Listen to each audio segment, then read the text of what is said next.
Good day, ladies and gentlemen. Sorry, I got a little distracted there by a comment that I'll come back to. Good to see you all. It's a great day. It's Wednesday, March 5th, year of our Lord Jesus 2025.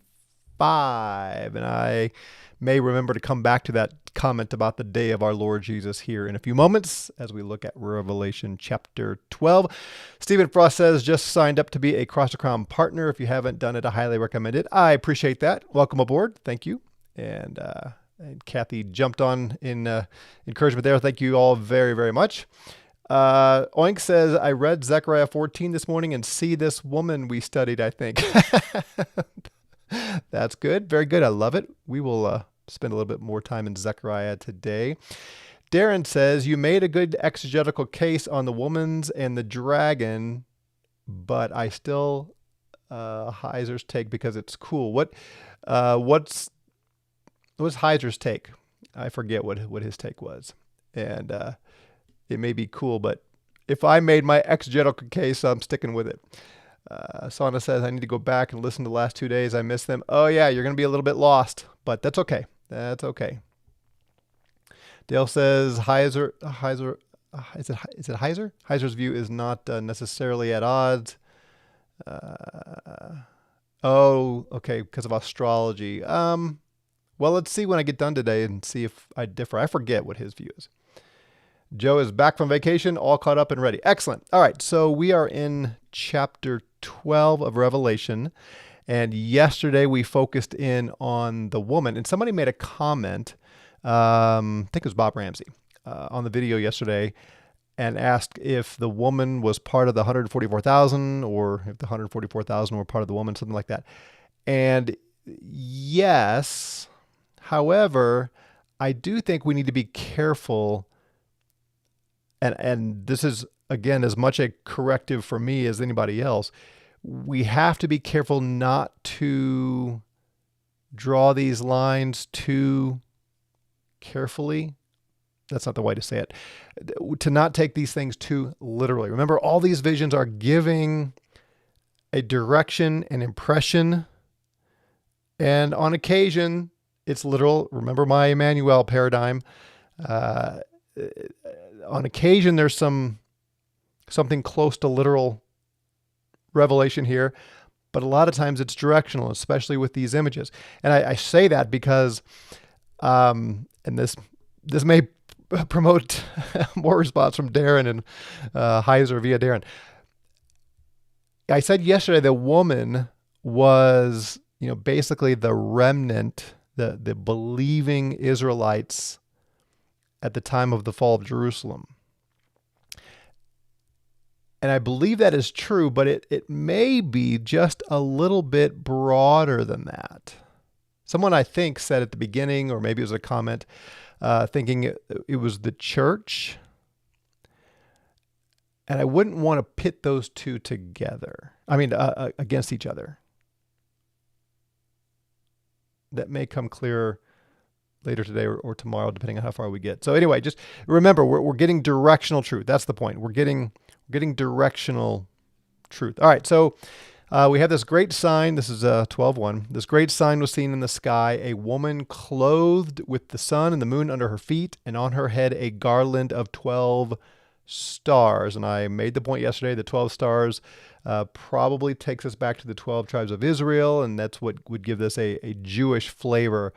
But it is also possible that it's the 12 apostles and gives us more of a church, new covenant people flavor. And if that's the case, then we just don't want to get too tied down to all the specifics. It could go either way. And I read something this morning that sort of, I don't know if pushes me the direction of the 12 apostles rather than the 12 tribes, but it makes me question. And again, we'll get to that whether today or tomorrow. Joe says, isn't the believing remnant, the church, one and the same? Yeah.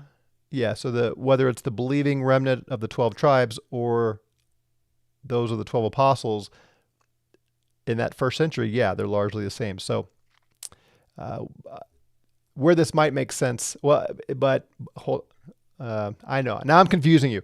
I'll try to explain why the question is in my mind as we go. All right. So you've got this woman, and she is with child, and she is in the throes of labor and delivery. She's travailing, and she's bringing forth the child in pain. And then we have this other creature, this other vision rather, in the sky, a great fire-colored or great red dragon. Mary Beth says the fact that it's a woman is significant. I'm assuming you're being playfully funny there. Maybe you have a serious thought. I don't mean to laugh at you. Great red dragon having 7 heads and 10 horns and 7 crowns on his heads. Okay, so in just a few verses, the dragon is going to be identified as Satan, the serpent, the devil, right? So here's a question that we need to ask and answer in light of what is coming. And I'm looking at you, Mary Beth. Why would this dragon take the form, or why would Satan take the form of this dragon? Why would the image have him as this dragon with 7 heads and 10 horns and 7 crowns on his heads? There's a reason for this, right? When you see heads and horns and crowns, you should think kingdoms and kings. Now, this is one creature here, Satan, but he's taking the form of this dragon with the 7 heads, 10 horns, 7 crowns for a purpose.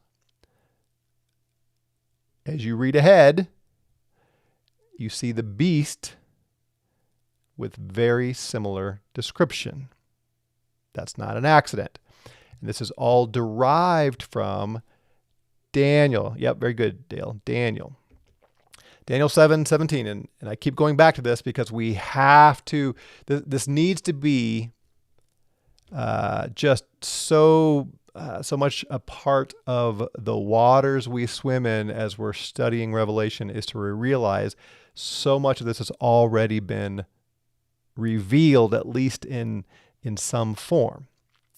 So Daniel 7:17 and following here, the angel is telling Daniel that these great beasts are 4 kingdoms. There are 4 beasts in this vision, and they are 4 kingdoms. So when we look at the beast in Revelation, we are already prepared. Actually, there are 2 of them, right? We are already prepared for those beasts because of Daniel. So these are kingdoms, and they will perish from the earth. And the holy ones of the Most High will receive the kingdom and possess the kingdom forever and ever. And let me just double check. Yeah, that's the ages of the ages. It's the same phrasing as we see in all over Revelation. So Daniel is seeing a time when there are 4 kingdoms, and then the saints, or the holy ones of the Most High, receive a kingdom that lasts through the ages of the ages. Daniel says, then I wanted to learn accurately concerning the 4th beast, and it was different from all the others and extremely terrible. And lo, its teeth were iron, and its claws were bronze, consuming all around about it and trampling their feet. And concerning its 10 horns that were upon its head, and the one which was growing, and 3 fell out because of it. And that horn had eyes and a mouth, speaking great things, and its looks surpassed the others. I was observing that horn preparing for war against the holy ones, and routing them until the Ancient of Days came and gave the verdict for the holy ones of the Most High, and so on. So we'll come back to this again and again because this all shows up later in Revelation. But the point is, the idea of heads and horns and crowns all start drawing our minds to a kingdom. And in this case, behind the earthly kingdom, is this dragon.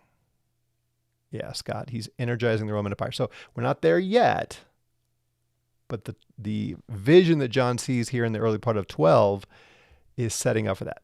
But before we get there, we have to see what's going on here. All right, so the dragon, 7 heads, 10 horns, 7 crowns on his head, and his tail draws the third of the stars of the sky.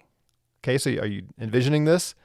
You got this red dragon, all these heads, horns all over it, crowns, and then he sweeps his tail through the sky and drags or draws a third of the stars of the sky with him. And then he casts those stars to the earth. Okay? So I think we've talked about this some. I'm sure Darren has a view on this. What do these stars make you think of? Now, if you think tribes or apostles, because we just talked about that, the crown on the woman's head, I don't think that's what's going on here. One of the things with the scripture is we always have to be careful of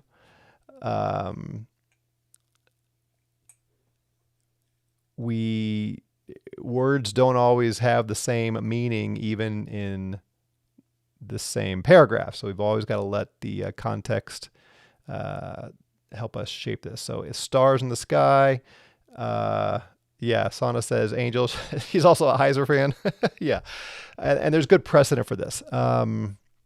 In Daniel 8. I don't think we've spent any time in Daniel 8.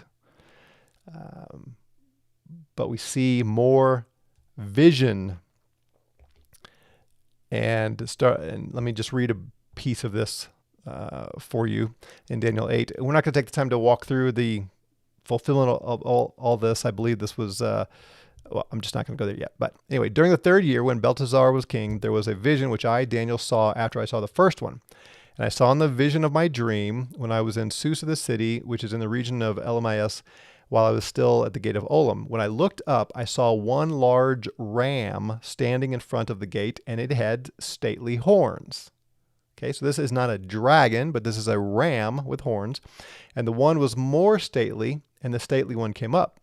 After this, I saw the ram charging to the east and to the north and to the west and to the south, and no beasts stood after it, and no one could rescue from its hands. And it was doing as it wanted and became exalted. And I was pondering, and lo, a male goat of goats was coming from the west over the face of the earth, and it did not touch the ground. And one horn of the male goat was between its eyes. And it came at the ram which had the horns, which I had seen standing by the gate, and it ran against it in a furious rage. Now, let me just remind you again, he's seeing another vision. The ram and the goat and the horns, they all communicate something. They're all portraying something. It's not literal. It's amazing how people who argue for a literal interpretation don't ever take this as being a true ram and a goat. That's not the point, right? And I saw it approaching before the ram. It was inflamed against it. It struck and crushed its 2 horns, and there was no longer power in the ram to stand against the male goat, and so on. There's this battle raging up. I'm going to skip on down here. And it was, this is now verse 10, it was raised into the stars of the sky. So this is talking about the male goat and the horn, and it was raised into the stars of the sky, and it was thrown down upon the earth from the stars and was trodden upon by them until the commander-in-chief delivers the captives. Well, what is it with the stars and being trodden down, the commander-in-chief, and so on? It's all this heavenly vision, and stars in several places in the Old Testament do refer to the heavenly host, the angelic beings, the spiritual beings, whatever. So that's what I think is going on here. This dragon, which we now know is Satan, or we're about to be told is Satan, he brings with him a third of the heavenly host, and he casts them down to the earth. Now, if you know this section, know what we talked about yesterday,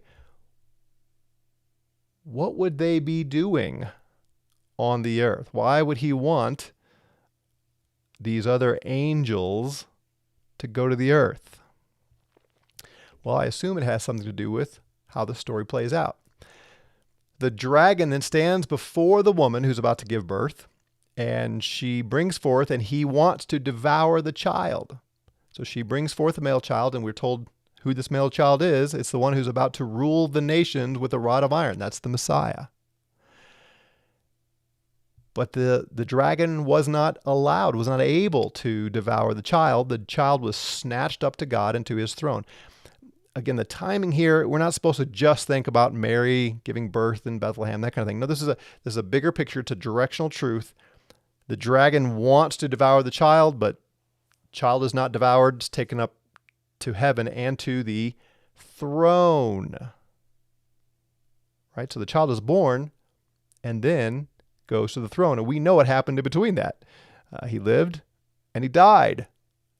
And he rose, he talked to people, and then he ascended and then took his throne. So don't get too wrapped up in the timing here, but the idea is Satan, the dragon, wants to devour the child, but doesn't. He fails in his mission. And I think I made this point yesterday. We know this is not simply about wanting to kill the child, because he succeeded at that. Right? Satan entered into Judas, betrayed Jesus, they put him on the cross. But he didn't succeed in devouring the child and destroying the child. The child ends up snatched up to God in the throne. The woman fled into the wilderness to a place that was made ready and was nourished there 1,260 days. And we talked yesterday about that being the same time frame that Daniel talks about. It's the 42 months. It's a 3.5 years. It's the times, and time and a half, or half time. It's the siege of Jerusalem. All right. There came war in heaven. Michael and his messengers warred against the dragon, and the dragon and his messengers warred. So now there's this battle raging in heaven. What do you remember from Daniel about Michael? Do you know who Michael was, according to Daniel? Anyone? Anyone? Anyone? It's kind of alluded to in chapter 10, and then more specifically in Daniel chapter 12. Michael is the angel over Israel. Remember, very good, George. Remember when Daniel's praying, and Michael is sent to deliver. I think I may be getting this confused. There's several angels mentioned there. We'll have to go through that more carefully at some point. But basically, an angel is sent to give the answer to Daniel's request, but he had to do battle with the prince of Persia. And so there we see that there is an angel, there's a angelic being that is attached to the earthly nation Persia. There's also one attached to the earthly nation Israel. That's Michael.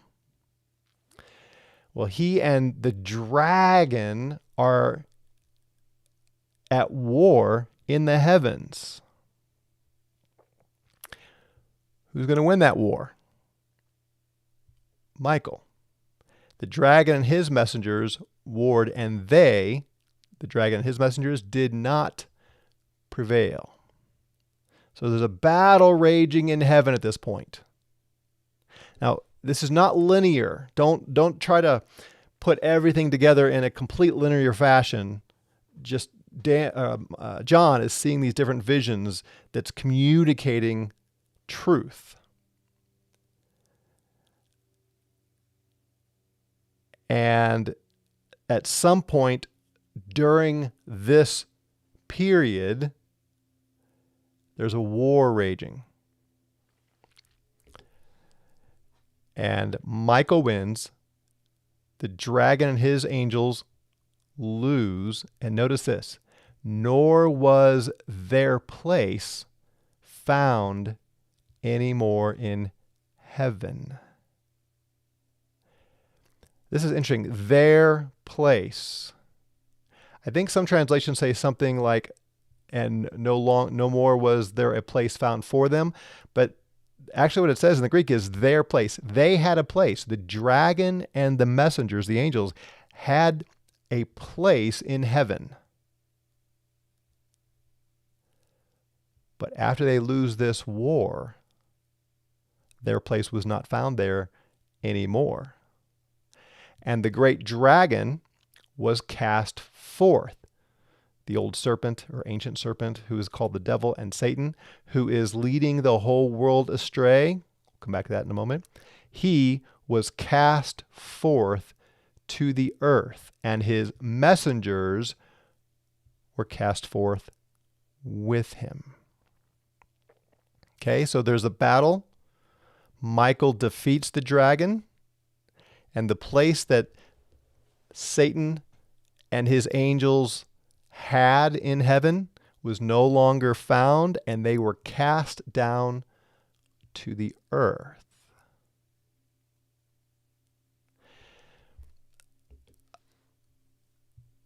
This is all happening in that woman Messiah being born and ascending to his throne. And in that time period, this is all happening in the first century. And this is going to be very important for a famous passage that will come up later in Revelation. This dragon, who is the ancient serpent, who's called the devil and Satan, he's the one who is leading the whole world astray. And that is in the present tense in in Revelation 12.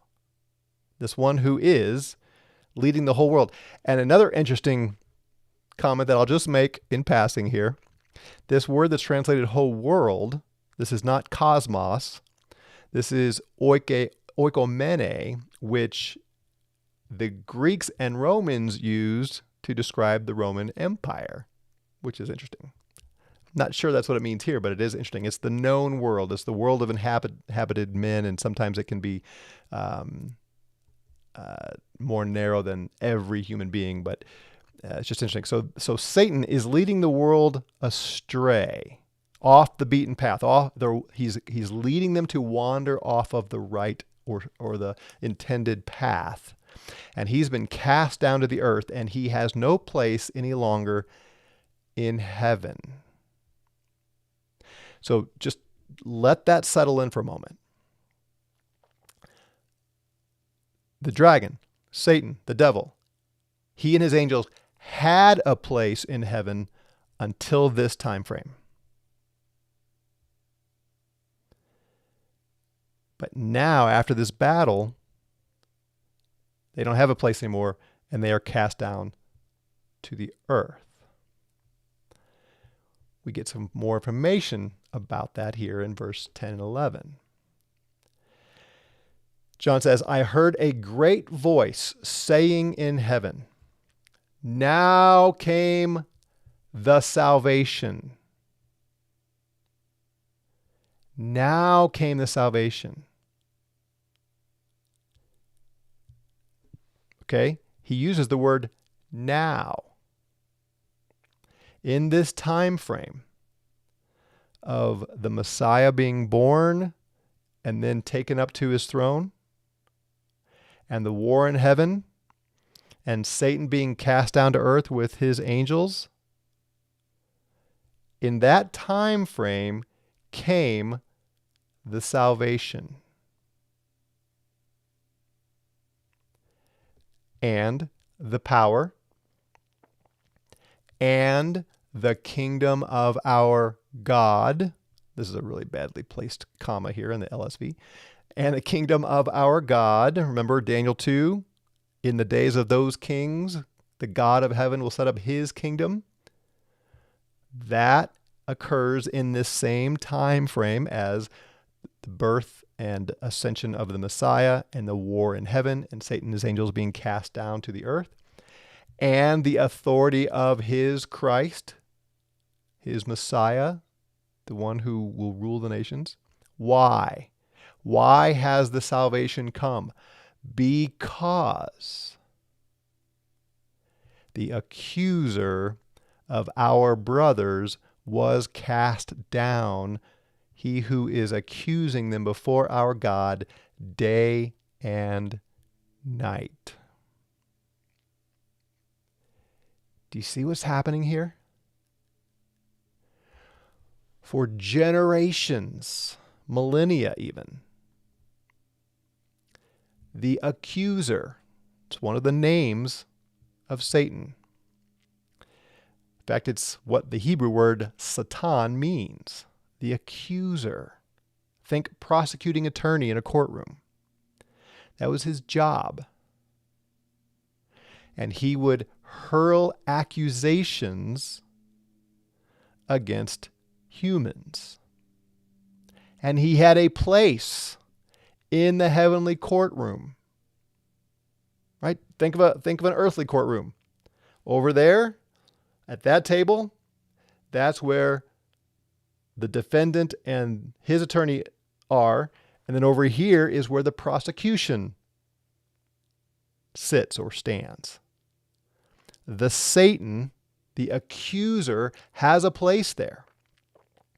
And defendant after defendant would come forward, and the accuser, day and night, would hurl accusations against humans. And now, at the time of this Messiah's birth and ascension, and after the defeat by Michael in the heavens, the prosecuting attorney is cast out of the heavenly courtroom down to earth. He no longer has a place in the heavenly courtroom. So now is the time of salvation, of power, of the kingdom of God, of the authority of the Christ, and there's no longer a prosecuting attorney in the courtroom. And they, the brothers, overcame him, overcame the accuser, because of the blood of the Lamb. There's no place for the accuser any longer because the verdict has been rendered not guilty, because the Lamb was crucified and suffered in their place. And they overcame because of the word of their testimony. The brothers testified to the truth of the Lamb, and they bore witness to the blood of the Lamb. And because of that, they overcame the accuser. And then finally, they did not love their life to death. They were faithful to the end. They overcame. They conquered even to death.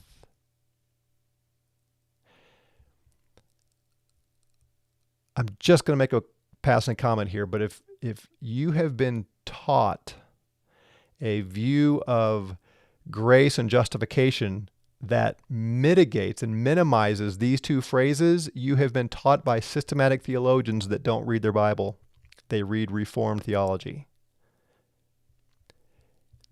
These people, these brothers, overcame because of the blood of the Lamb and because of their testimony and because they were faithful to the end and didn't love their life even at the point of death. Do not let theologians tell you that that is somehow contrary to the gospel. It is exactly what the scripture says right here. Okay? It's all true. Because of the Lamb's blood, the accuser has no claim.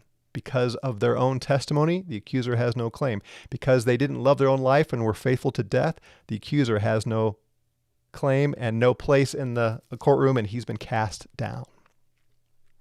One other very interesting thing about this paragraph is there's this voice that is crying this out. Now came the salvation and the power of the kingdom of our God and the authority of his Christ, because the accuser of our brothers was cast down. If this is an angel crying this out, that's very interesting to me. That he would say these men is his brother. Do you see the point? Do you see the question? The accuser of our brothers. This is a great voice saying this. And thus far, I think all the great voices in heaven have been angels, right?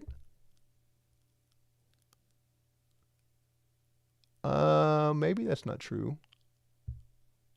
Maybe some of the elders.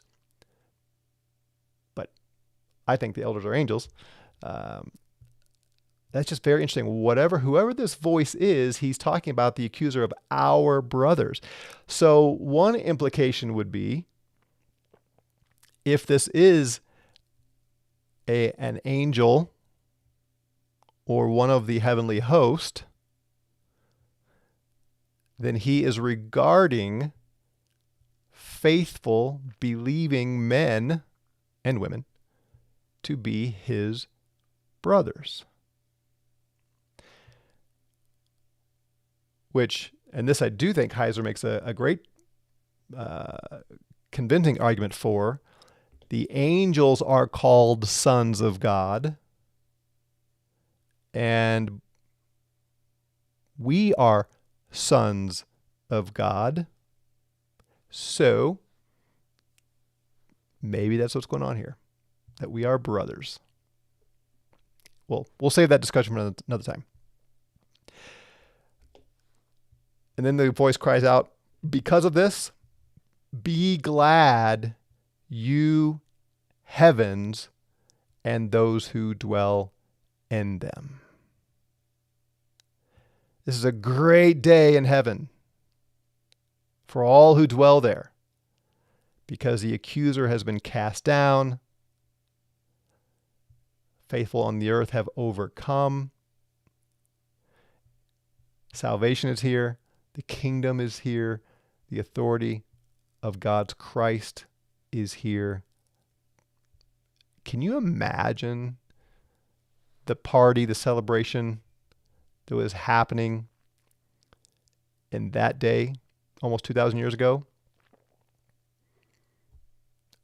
when all the heavenly host who did not go with Satan saw all of this, and the Lord Jesus is set on his throne, and the accuser is cast down out of heaven onto the earth? I imagine that was something in the heavens.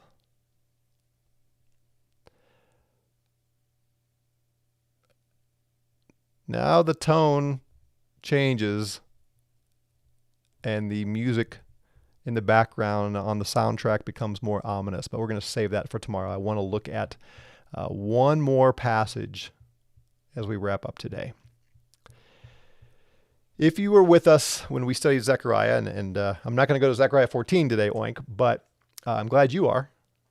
If you were with us when we studied Zechariah, I read this familiar passage and I made kind of a vague comment on purpose. And I just want to draw your attention to it again. I may be a little bit vague, but a little bit less vague, but just something to give you to think about. So this is Zechariah 9:9. This first verse is going to be very familiar to you. Rejoice greatly, O daughter Zion. Proclaim, O daughter Jerusalem. Behold, your king comes to you. Just and salvific is he, meek and riding on a beast of burden and a young foal. Okay? We know this. This is quoted in Luke's gospel when Jesus rides on the donkey into Jerusalem. And they quote this. Okay, Jesus is the king riding into Zion, riding into Jerusalem, just and salvific, salvation. Remember, we just read this. Now, salvation came back in Revelation. Okay, so here's what it goes on to say. And he, the one riding on the colt, will utterly destroy chariots from Ephraim and cavalry from Jerusalem. And the battle bow shall be destroyed, and there shall be an abundance and peace from nations, and he shall reign over the waters as far as the sea and the rivers to the exit of the earth. When this one comes, he's going to bring peace. In Ephraim, in Jerusalem, they're going to put down their weapons. And there will be abundance, wealth, prosperity, and peace. And he's going to reign over the whole world, from the river to the ends of the earth. You also, speaking of those in Jerusalem, in Zion, by the blood of the covenant, have sent forth your prisoners from the pit that has no water.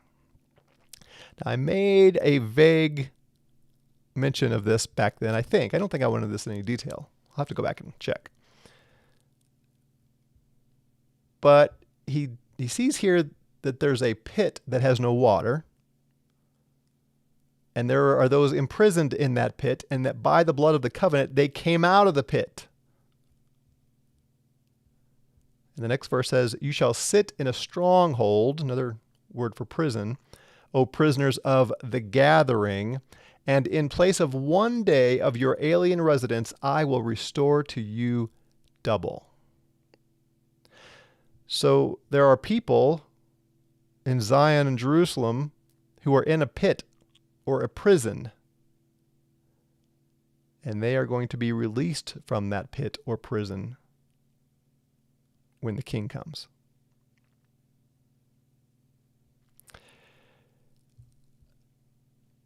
Do you have a guess as to what I think the pit is?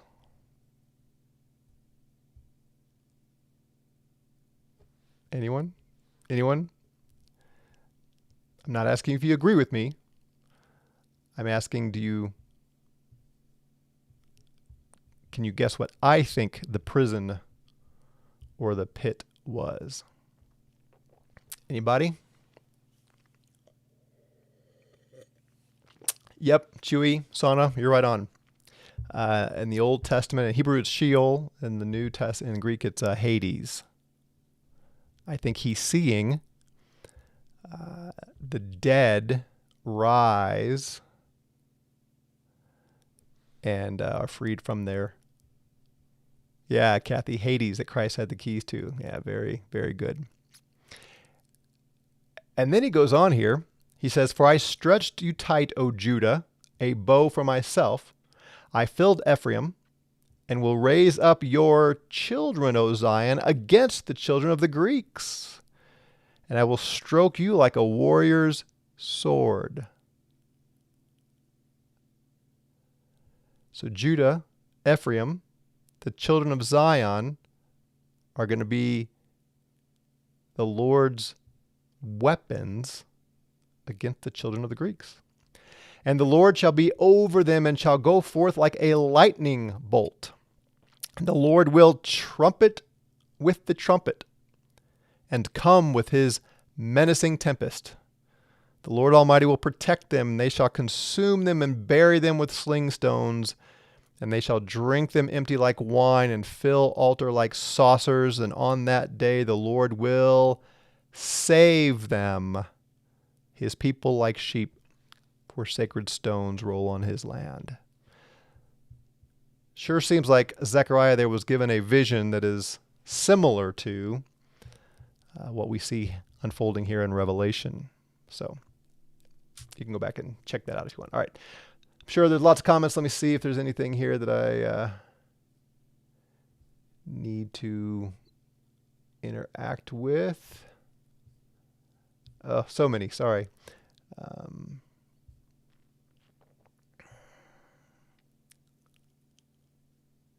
how far do I go back here? Okay. Is Satan apostate Israel? Nope. Wasn't the Roman soldiers known for wearing red? Maybe. George says the entire church faced tribulation in the first century, not just Jewish Christians. The 7 churches in chapters 2-3 mixed, although probably were many Jewish. Yeah, except most of what we have seen so far in Revelation were, in my opinion, Jerusalem. I think we're going to see a transition here probably tomorrow. Alfred says, I thought the beast is the 4th kingdom that devoured the first 3. Yeah, well, we haven't gotten to that yet. After the fire in Rome, Nero, yep, yeah, we'll get there. Mary Beth says, I feel like you really have to be an expert in Roman Empire history to make one-to-one connections, but yes, it's definitely Rome. Yeah, and as I said before, there's debate about, all the horns and all that. We'll talk more about that. And I'll just tell you on the front end, I'm not going to try to prove a particular view of all of them, but there are several different ways that make sense, it seems to me. Darren says, angels that rebel with Satan, top of the stars. Yeah, back there, heavenly hosts. Yeah. Jesus said he saw Satan fall from heaven. He did. Remember what was going on there? The disciples, the 70 that were sent out, were casting out demons. And I think there's certainly some similar meaning going on there. Maybe we'll go look at that at some point. Not today, obviously. Chewie says, is the destruction of this dragon the same as the destruction of Leviathan? Well, it depends on which text you're talking about. Sometimes Leviathan, I think, is Egypt. Other times it is, but it's this occurrence was in the 1st century. We'd have to. It depends on which prophecy you're talking about. We'd have to look at it in its own context. Dale says, Israel like stars in the sky, descendants of Abraham. Yeah. Persia defeated by Greece. That was probably back to something. Back in the, talking about Daniel 8 there. Alexander the Great. Yeah. Darren says, I'm going to start using the phrase directionally true. Yeah. Another glory of the stars. Stars differ from stars in glory. Yeah, Paul uses that in 1 Corinthians 15. Do you think the failure to devour the child is seen in Jesus not succumbing to Satan's temptations in the wilderness? Well, all of the above. I think the fact that, Satan did everything he could to prevent Jesus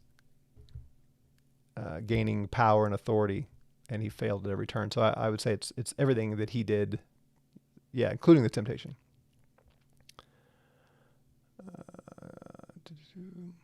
Yep. Good. This is back to the Michael question. Is there a connection to Noah? He lived 350 years after the flood. Could it connect to the 3.5 years here? I don't think so. Israel is the mother of harlots. Well, I don't think Israel is anything anymore, but no, Israel is not the mother of harlots in Revelation, I don't think. Just for Kicks says, Doug, have you read the historian's account of armies and chariots filling the clouds around that time? Talk about like Josephus and others. Yeah, I'm familiar with that. I don't just discount it out of hand. So I wouldn't go to the mat for it, but I wouldn't just throw it out either. It's kind of like the Apocrypha and First Enoch and so on. I'm not cynical or even skeptical of at least directionally true facts in those writings. Joe says, could this section be retelling the previous verses of 1/3 of the stars? Yes, the battle. I think I think the third of the heavenly hosts that go with Satan are, part of his army that he used to try to destroy the Messiah, and then they did battle against Michael and lost.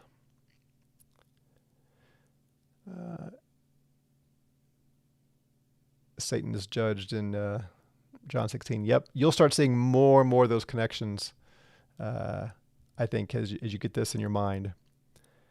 Jerusalem is the mother of harlots. No, this is not. Nothing here is about America and Netanyahu. Stop thinking that way.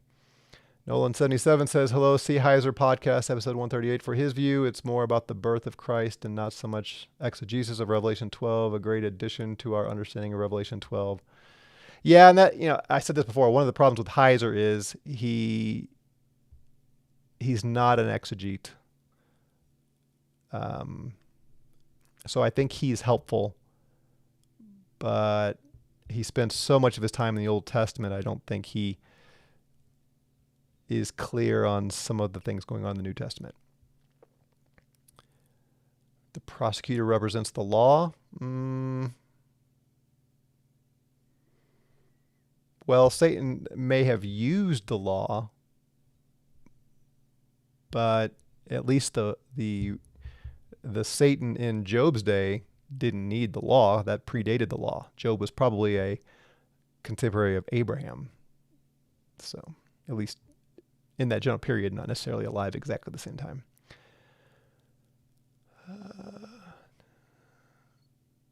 Yep. Jim's mentioning Job there. Yep. No, it's not. Mary Beth, I don't think it's the old covenant law being cast out. I don't see that here at all. Yeah, there's no one accusing us in the heavenly courtroom any longer. Alfred says, does that include believers, non-believers? Sorry, I don't know when that question came in. Yes, I am proud of Darren for using Grok.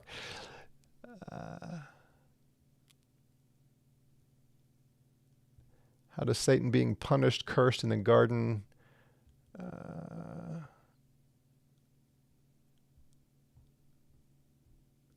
How does Satan being punished, cursed in the garden when Eve and Adam disobey God relate to work his not being cast out of heaven until Jesus takes his throne? You know what? Why don't you bring that up at the next partners meeting? That probably needs a little more explanation than I have the time or going to take the time for here. What do I think the timing is for the war breaking out in heaven?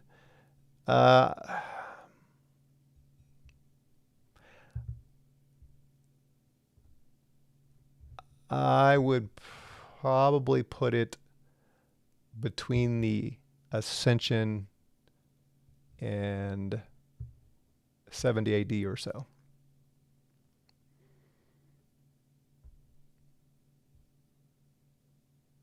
Yeah, it sounds like that's what Darren's getting at as well.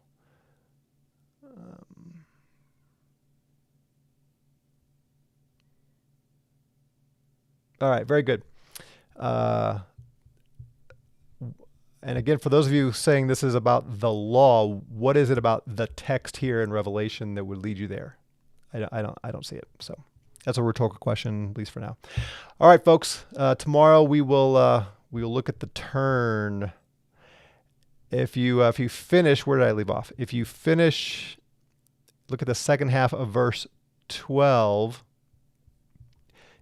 into 13 and following, chapter 13 and following, I think you will see the transition, the new setting that's coming upon us, and it will help you see where at least I think this is all going. All right, have a great one. We'll see you all tomorrow. Grace and peace to you.